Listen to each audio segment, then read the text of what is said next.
Hello dear students, once again welcome back to my channel and आज मैं class 10th का chapter 4 quadratic equations का exercise 4.2 लेकर आई हूँ, जिसमें हम आज पढ़ेंगे solution of a quadratic equation by factorisation method. मतलब हम क्वाड्रेटिक इक्वेशन के रूट्स निकालेंगे किस मेथड से? फैक्टराइजेशन मेथड से। तो चलिए हम शुरू करते हैं। पहला है x square minus 3x minus 10 is equals to 0। अब मुझे दो ऐसे नंबर ढूंढने हैं जिन्हें प्लस या माइनस करने पर मुझे माइनस 3x मिले और उन्हीं दोनों नंबर को मुझे मल्टीप्लाई करने पर क्या मिले? 10 मिले। तो अगर मैं 10 के फैक्टर्स निकाल देती हूँ तो 2 5 ज़ा 10 एंड 5 1 ज़ा 5। तो 5 माइनस अगर मैं 2 करूँगी तो मुझे क्या मिल जाएगा? 3x मिल जाएगा और 5 और 2 को इंटू करूँगी तो 10 मिल जाएगा। तो क्या मैं इसको इस तरीके से लिख सकती हूँ?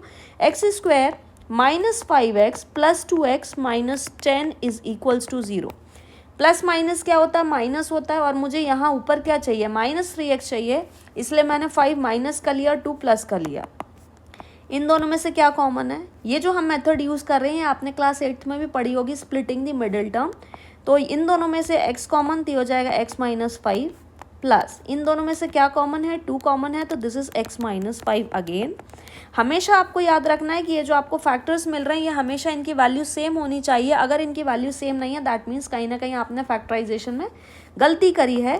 तो ये हो जाएगा आपका एक फैक्टर अलग x minus 5 is equals to 0 और जो दूसरा है वो हो जाएगा x plus 2 is equals to 0। तो हम इसको लिखेंगे x minus 5 is equals to 0 और x plus 2 is equals to 0। 5 RHS में जाएगा तो ये हो जाएगा x इज इक्वल्स टू 5 और यहाँ हो जाएगी x is equals to minus 2 value. तो ये हो गए आपके दो रूट्स तैयार फैक्टराइजेशन मेथड से। अब हम सेकेंड पार्ट की तरफ जाएंगे। ये है आपका 2x स्क्वायर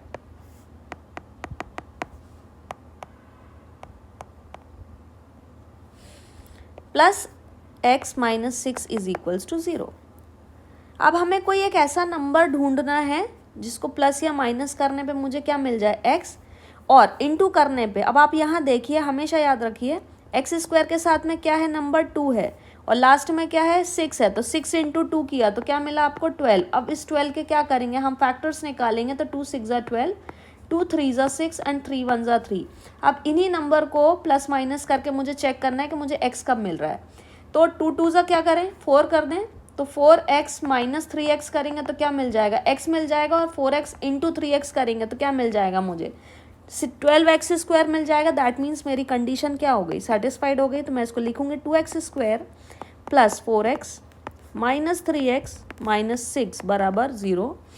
तो इन दोनों में से क्या कॉमन है? 2x कॉमन है, तो मेरे पास ब्रैकेट में बचेगा x प्लस 2। इन दोनों में माइनस साइन है तो माइनस साइन कॉमन लेंगे और 3 कॉमन ले लेंगे तो ब्रैकेट में बचेगा x plus 2 is equals to 0। तो ये हो जाएगा 2x माइनस 3, ये हो जाएगा x plus 2 is equals to 0। यहाँ हम लिखेंगे 2x minus 3 is equals to 0 और x plus 2 is equals to 0। तो ये हो जाएगा 2x इज इक्वल्स टू 3 और x की वैल्यू क्या आ जाएगी? माइनस 2। तो यहाँ मैं लिखूँगी x की वैल्यू आ जाएगी हमारे पास 3/2 और जो दूसरा है x उसका वैल्यू आ जाएगी हमारे पास में 2। तो ये हो गए हमारे दो रूट्स ऑफ द इक्वेशन। अब हम बढ़ेंगे पार्ट 3 की तरफ। पार्ट 3 देख लेते हैं। यहाँ क्या है? √2 है और यहाँ क्या है? 5√2 है। तो रफ में हम √2 इंटू 5√2 जब करेंगे तो √2 इंटू √2 क्या हो जाएगा? 2। तो 5 इंटू 2 मतलब क्या मिला मुझे? 10। अब 10 के जब हम फैक्टर्स निकालेंगे तो क्या मिलेगा? 5 एंड 2। दैट मीन्स 5 और 2 को हम इंटू करेंगे तो मुझे 10 मिल जाएगा और उन्हीं दोनों नंबर्स को मैं प्लस करूँगी तो क्या मिल जाएगा? 7x। तो मैं इसे लिखूँगी √2x square plus 5x plus 2x plus 5√2 बराबर 0। ये इम्पॉर्टेंट है। अब इन दोनों में से क्या कॉमन है मेरे पास? तो इन दोनों में से मेरे पास सिर्फ x कॉमन है। तो in the bracket I will write √2x plus 5। इन दोनों में से मेरे पास क्या कॉमन है? तो अब आप गौर से देखिए, इस 2x को मैं लिख सकती हूँ √2, इंटू √2x प्लस 5√2। अभी मैंने कॉमन कुछ नहीं लिया है, सिर्फ पहले वाले पार्ट में से कॉमन लिया है। तो पहले वाला पार्ट तो एज इट इज़ हो जाएगा √2x प्लस 5। अब मैं कॉमन लूँगी, क्या कॉमन है, √2 कॉमन है तो √2 कॉमन ले लिया, तो ये ब्रैकेट में आ गया √2x प्लस क्या बचेगा मेरे पास 5 इज इक्वल्स टू 0। तो एक आपका फैक्टर बन जाएगा x प्लस √2, दूसरा बन जाएगा √2x प्लस 5 बराबर 0। तो ये हो जाएगा x plus √2 is equals to 0 और √2x plus 5 is equals to 0। तो यहाँ से आपकी एक x की वैल्यू आ जाएगी, x is equals to minus √2, और जो दूसरी वैल्यू आ जाएगी वो आ जाएगी √2x is equals to minus 5। तो यहाँ से हो जाएगा x is equals to minus 5 by √2। ये हमारी जो है x की दूसरी वैल्यू हो गई। आप चाहें तो इसे रैशनलाइज करके आगे और फर्दर सॉल्व करके लिख सकते हैं। थर्ड पार्ट देखते हैं। थर्ड पार्ट दिया हुआ है 2x² minus x plus 1/8 is equals to 0। मुझे थ्रू आउट एलसीएम लेना पड़ेगा, तो इसके नीचे कुछ नहीं है 1 है, इसके नीचे कुछ नहीं है 1 है, दैट मीन्स ओवरऑल क्या मिल गया मुझे 8। तो 1 में कितना इंटू करें कि 8 मिल जाए, 8 करना पड़ेगा, तो ऊपर भी 8 करेंगे तो हो जाएगा 16x² माइनस 8x प्लस 1 बराबर आ जाएगा 0। ये यहाँ जाएगा इंटू होगा, तो ये आप लिखेंगे 16x² minus 8x plus 1 is equals to 0। अब मुझे क्या करना है, 16x², इस 8x को मैं लिख सकती हूँ माइनस 4x प्लस 1 बराबर 0। इन दोनों में से कॉमन देख लेते हैं, तो ये हो जाएगा हमारा 4x कॉमन, तो दिस इज़ 4x माइनस 1। अब इन दोनों में से क्या कॉमन है, कुछ कॉमन नहीं है, लेकिन मुझे 1 क्या चाहिए, नेगेटिव चाहिए। यहाँ 1 नेगेटिव बनाने के लिए मुझे -1 कॉमन लेना पड़ेगा, तो I will be getting 4x minus 1 is equals to 0। ये क्वेश्चन भी इंपॉर्टेंट है, इसलिए आपको ध्यान रखना है। अब हमारे पास दो फैक्टर्स आ गए, 4x minus 1 and 4x minus 1 is equals to 0. So I will write 4x minus 1 is equals to 0 और 4x minus 1 is equals to 0. तो यहाँ से हमारे पास वैल्यू आ जाएंगी 4x is equals to 1 और 4x is equals to 1। Therefore x की आपकी दो वैल्यू आएंगी और दोनों वैल्यू सेम है, that is x is equals to 1/4 comma x is equals to 1/4. These are your required values.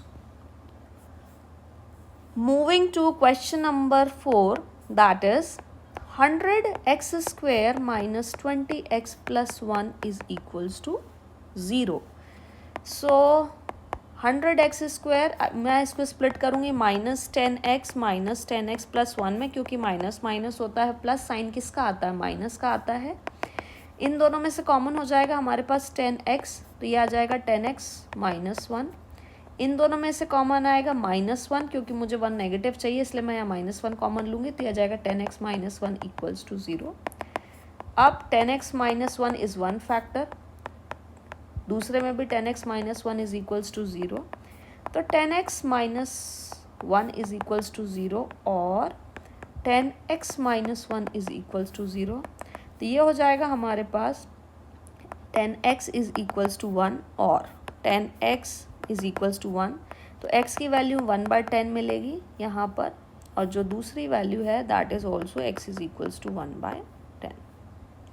ये आपको दो वैल्यूज़ यहाँ पर मिल जाती हैं। बढ़ते हैं हम क्वेश्चन नंबर 2 की तरफ। उन्होंने हमसे बोला है find 2 numbers whose sum is, ऐसे दो नंबर ढूंढने हैं जिनका सम 27 है और प्रोडक्ट क्या है, प्रोडक्ट है 182। तो चलिए हम ले लेते हैं, लेट फर्स्ट नंबर, जो पहला नंबर है फर्स्ट नंबर b हमने क्या ले लिया, x ले लिया, तो जो दूसरा नंबर होगा second number b 27 minus x लिख दूं क्या मैं, 27 माइनस x मैंने इसलिए लिखा क्योंकि दो नंबर का सम क्या है 27 है। तो अगर मान लीजिए मैंने आपको सम दे दिया 50, अगर पहला नंबर 15 है तो दूसरा नंबर क्या होगा, 50 में से 15 को आप माइनस कर दोगे तो निकल आएगा, इसलिए यहाँ पर सेकंड नंबर 27 माइनस x होगा। अब उन्होंने बोला अकॉर्डिंग टू क्वेश्चन, क्या कहा, उन दोनों नंबर्स का जब हम प्रोडक्ट करेंगे, मतलब x को जब हम 27 माइनस एक्स से इंटू करेंगे तो मुझे क्या मिलेगा 182। इक्वेशन बना लेंगे तो ये बनेगी 27x minus x square is equals to 182। अब इस पूरे LHS को RHS में शिफ्ट कर दूंगी मैं, तो ये हो जाएगा 182 plus x square minus 27 x is equals to 0, minus 27x is equals to 0। और मैं इसको ऐसे लिख सकती हूँ x square minus 27x plus 182 is equals to 0। अब मैं क्या करूँगी, ये जो 182 है मुझे इसके क्या निकालने हैं, फैक्टर्स निकालने हैं। तो 182 के फैक्टर्स निकाल लेते हैं। तो 2 9 ज़ा 18, 2 1 ज़ा 2, और ये हो जाएगा 7 से अगर हम करेंगे तो 7 1 ज़ा 7, 7 3 ज़ा 21, और ये 31 1 ज़ा। तो अगर मैं 14 प्लस 13 करूँ तो 27 आ जाएगा, और 14 इंटू 13 करूँगी तो क्या आ जाएगा 182। कहने का मतलब ये हो गया कि एक्स स्क्वायर इस 27 को लिखेंगे minus 14x minus 13x plus 182 is equals to 0। इन दोनों में से क्या कॉमन आ गया, मेरे पास x कॉमन आ गया, तो यहाँ मैं लिखूँगी x माइनस 14। इन दोनों में से मेरे पास माइनस 13 कॉमन है, तो this is x minus 14 that is equals to 0। So x minus 14 is equals to 0। तो हम इसको लिखेंगे x minus 13 is equals to 0 और x minus 14 is equals to 0। तो जो पहला नंबर आ जाएगा वो आ जाएगा आपका 13, और जो दूसरा नंबर आ जाएगा वो आ जाएगा आपका 14। तो जब आप 13 और 14 को इनटू करेंगे तो आपका प्रोडक्ट क्या आ जाएगा, ये आ जाएगा आपका 182। बढ़ते हैं हम क्वेश्चन नंबर 3 की तरफ। Find 2 consecutive positive integers. अभी मैंने आपको कॉन्जिक्यूटिव का मीनिंग बताया था, एक पहला नंबर 1 है तो दूसरा नंबर 2 हो जाएगा, इस तरीके से। तो लिख देते हैं let the first number be. अगर पहला नंबर x है तो सेकंड नंबर क्या हो जाएगा, बिल्कुल उसका अगला। तो second number is equals to x plus क्या हो जाएगा 1 हो जाएगा। अब उन्होंने बोला है सम ऑफ हुज स्क्वायर्स, मतलब पहले नंबर का स्क्वायर करेंगे और जो दूसरा नंबर है उसका स्क्वायर करेंगे, वो किसके बराबर मिलेगा, 365 के बराबर मिलेगा। तो ये हो जाएगा एक्स स्क्वायर प्लस ये हो जाएगा 2x plus 1 is equals to 365। X square हो जाएगा 2x square plus 2x plus 1 minus 365। ये हो जाएगा 2x square plus 3x minus 364 is equals to, तो यहाँ पर हम थ्रू आउट में 2 कॉमन ले लेंगे, तो ये हो जाएगा x square plus x minus 182 is equals to, ये हो जाएगा हमारा 0। तो फाइनली मुझे जो इक्वेशन मिलेगी ये मिलेगी x square plus x minus 182 is equals to 0। अब अगेन 182 के मैंने यहाँ पर फैक्टर्स निकाले थे, तो मेरे पास बना था 14 एंड 13। तो इन्हीं फैक्टर्स का हम यूज़ कर लेंगे। तो I will be writing x square minus 13x plus 14x minus 182 is equals to 0। इन दोनों में से x कॉमन है तो लिखेंगे हम x माइनस 13। इन दोनों में से प्लस 14 कॉमन है, so I will be writing x minus 13 is equals to 0। So I will be getting 2 factors x minus 13 and x plus 14 is equals to 0। तो मैं यहाँ ऊपर की तरफ लिख देती हूँ x इज इक्वल्स टू 13 मिल रहा है, और x की वैल्यू क्या मिल रही है मुझे -14। अब उन्होंने क्या बोला, पॉजिटिव इंटीजर्स बोला। पॉजिटिव इंटीजर्स मतलब है, मतलब लेना है, इसका मतलब ये है कि x इज इक्वल्स टू -14 हम नहीं लेंगे, तो हम लिखेंगे देयरफॉर फर्स्ट पॉजिटिव नंबर क्या हो जाएगा, नंबर विल बी, ये हो जाएगा 13 एंड अनदर नंबर, जो दूसरा नंबर होगा, another number will be that is x plus 1, तो हो जाएगा 13 plus 1 that is equals to 14। तो जब हम 13 एंड 14 का स्क्वायर करेंगे, उनका सम करेंगे तो हमें मिल जाएगा 365। और यहाँ ख़त्म होता है हमारा क्वेश्चन नंबर 3। अब हम बढ़ेंगे क्वेश्चन नंबर 4 की तरफ। अब हम बढ़ेंगे क्वेश्चन नंबर 4 की तरफ। यहाँ पर क्वेश्चन 4 और 5 जो है दोनों मर्ज हो गए हैं, तो हमें सिर्फ यहाँ से लेके यहाँ तक ही देखना है क्योंकि वही क्वेश्चन 4 है। तो उन्होंने क्वेश्चन में बोला है the altitude of the right triangle is 7 less than it's base. Right triangle मतलब एक राइट एंगल ट्राइंगल है, तो जो बेस है, बेस अगर x है तो उसका ऑल्टीट्यूड का मतलब होता है परपेंडिकुलर, तो बेस से कितना कम है, 7 कम है। जो हाइपोटेनस है वो 13 है, और उन्होंने मुझे बोला है कि मुझे बाकी की साइड्स निकालनी है, तो हम लिखेंगे यहाँ पे लेट द बेस। बेस क्या ले लिया, बेस भी हमने यहाँ पर ले लिया x, तो हम लिखेंगे हाइट या फिर हम ऑल्टीट्यूड लिख देंगे। हाइट और ऑल्टीट्यूड जो है, ऑल्टीट्यूड हो जाएगा हमारे पास x-7 सेंटीमीटर। अब पाइथागोरस थ्योरम क्या होता है, पाइथागोरस थ्योरम जो होता है, अब हम अप्लाई करेंगे पाइथागोरस थ्योरम, जो कि होता है हाइपोटेनस का स्क्वायर बराबर परपेंडिकुलर का स्क्वायर प्लस बेस का स्क्वायर। हाइपोटेनस की वैल्यू क्या है मेरे पास 13, तो I will write 13 whole square is equals to what is perpendicular, perpendicular का मतलब हाइट या ऑल्टीट्यूड, तो this is x-7 whole square is equals to, sorry ये हो जाएगा हमारा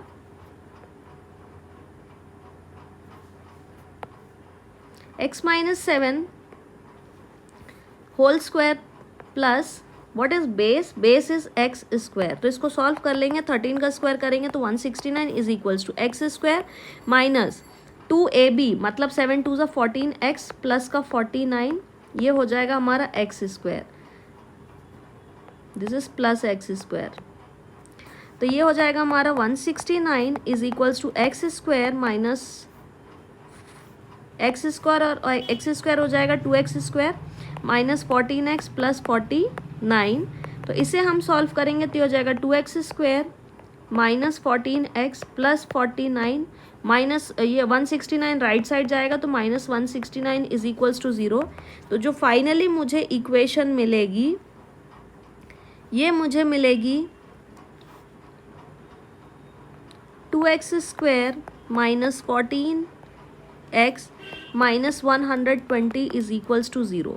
अब इसमें से मैं 2 कॉमन ले लूँगी तो हो जाएगा x square minus 7x minus 60 is equals to 0, और हम इसे लिख सकते हैं x square minus 7x minus 60 is equals to 0, क्योंकि 2 यहाँ मल्टीप्लिकेशन में है, डिवीजन में 0 के नीचे जाएगा तो वो ऑटोमेटिकली आपका 0 ही बन जाएगा। अब मुझे क्या करना है, इसे स्प्लिट करना है, तो मैं x square minus 7x minus 60 is equals to 0 लिखूंगी। स्प्लिटिंग द मिडिल टर्म करेंगे तो इसे हम लिखेंगे x square minus 12x plus 5x minus 60 is equals to 0, क्योंकि माइनस 12 प्लस 5 माइनस 7x होगा, माइनस 12 इंटू 5 करेंगे माइनस 60 होगा, इन दोनों में से कॉमन लेंगे तो हो जाएगा x माइनस 12 प्लस इन दोनों में से कॉमन लेंगे 5 तो हो जाएगा x माइनस 12 x प्लस 5, और ये हो जाएगा x माइनस 12 बराबर 0। तो यहाँ हो जाएगा हमारा x plus 5 is equals to 0 और x minus 12 is equals to 0। तो यहाँ से हमें x की वैल्यू मिल जाएगी -5 और एक और x की वैल्यू मिल जाएगी 12। अब जो भी लेंथ होती है वो कभी भी नेगेटिव नहीं होती है, तो हम क्या लेंगे, taking x is equals to 12, so taking x is equals to 12। Breadth जो है वो आपने क्या लिए, x ही लिए, तो ब्रेड्थ हो जाएगी आपकी 12 सेंटीमीटर। जो लेंथ है, लेंथ क्या है आपके पास x माइनस 7 मतलब 12 माइनस 7, तो ये हो जाएगा आपका लेंथ 5 सेंटीमीटर, और ये हो जाएगा हमारा रिक्वायर्ड आंसर। अब जो है हम बढ़ेंगे, हमारा जो क्वेश्चन 5 है उसकी तरफ देख लेते हैं। क्वेश्चन 5 है, a cottage industry produces a certain number of pottery articles in a day. Cottage industry है जो कि पॉटरी आर्टिकल्स को बना रही है। It was observed on a particular day that the cost of production of each article, जो उन्होंने हर एक आर्टिकल को बनाया उसका कॉस्ट क्या था, 3 more than twice the number of articles produced on that day. अगर आर्टिकल x है तो उनका जो प्राइस था एक पर्टिकुलर डे में, उन आर्टिकल्स में 2 इंटू करके +3 करेंगे, वो उतने जो कॉस्ट होगी उसके बराबर होगी। If the total cost of production on day was 90, अगर उस दिन का टोटल कॉस्ट ऑफ प्रोडक्शन 90 है तो मुझे नंबर ऑफ आर्टिकल्स फाइंड करने हैं। तो चलिए क्वेश्चन नंबर 5 कर लेते हैं। तो हम यहाँ लिखेंगे let the number of article, कितने आर्टिकल बनाए एक पर्टिकुलर दिन में, ये बनाए उन्होंने x। अब उन्होंने बोला है कि जो कॉस्ट ऑफ प्रोडक्शन है, कॉस्ट ऑफ 1 आर्टिकल, वो कह रहे हैं कि नंबर ऑफ आर्टिकल का जब हम ट्वाइस करेंगे और उसमें 3 ऐड करेंगे तो वो किसके बराबर हो जाएगी, कॉस्ट ऑफ 1 आर्टिकल के। अब अकॉर्डिंग टू क्वेश्चन क्या दिया है, according to question total cost जो है वो हो जाएगी हमारी x मल्टीप्लाइड बाय ब्रैकेट में 2x + 3, कितने रुपए हैं उस दिन, कितने रुपए की कॉस्ट ऑफ प्रोडक्शन हो रही है, 90 रुपीज़ की। तो चलिए सॉल्व कर लेते हैं, हो जाएगा 2x² + 3x is equals to 90। So this is 2x² + 3x - 90 is equals to 0। Split करेंगे तो 2x² ये हो जाएगा +15x - 12x - 90 is equals to 0। तो इन दोनों में से कॉमन हम करेंगे तो ये हो जाएगा x कॉमन, तो दिस इज x + 15, 2x + 15 होगा रैदर, और इन दोनों में से -6 कॉमन आएगा तो ये भी आ जाएगा 2x + 15 इज इक्वल्स टू 0। तो अब जो हमारा एक फैक्टर बनेगा वो बनेगा x - 6, दूसरा बनेगा 2x + 15 इज इक्वल्स टू 0। इसे हम लिख सकते हैं x - 6 इज इक्वल्स टू 0, और एक जो हमारा फैक्टर बनेगा वो बनेगा x - 6 इज इक्वल्स टू 0, दूसरा बनेगा 2x + 15 इज इक्वल्स टू 0। तो यहाँ से x इज इक्वल्स टू 6 आ जाएगा, और हम लिखेंगे 2x इज इक्वल्स टू -15। तो एक वैल्यू आ जाएगी x इज इक्वल्स टू 6, और दूसरी जो वैल्यू आ जाएगी वो आ जाएगी x इज इक्वल्स टू -15/2। तो जो कॉस्ट है वो नेगेटिव हमें नहीं लेना है, क्योंकि x जो है वो क्या है, नंबर ऑफ आर्टिकल्स है, और नंबर ऑफ आर्टिकल्स नेगेटिव नहीं होंगे, इसलिए हम लिखेंगे देयरफॉर नंबर ऑफ आर्टिकल्स, उस दिन कितने बने, नंबर ऑफ आर्टिकल्स बने 6, and cost of each article, cost of each article कितनी थी, वो थी हमारे पास 2x + 3, मतलब 2 × 6 + 3 दैट इज़ 12 + 3, तो ये हो जाएगा हमारे पास क्या, 15। तो हर एक आर्टिकल की कॉस्ट जो थी वो कितनी थी, ₹15। तो यहाँ समाप्त होती है हमारी एक्सरसाइज 4.2। आई होप आपको समझ आ गई होगी। यदि आपको कुछ नहीं समझ में आया हो तो आप मुझसे बेशक पूछ लीजिएगा। आप सभी लोगों का धन्यवाद, और आज के लिए बस इतना ही।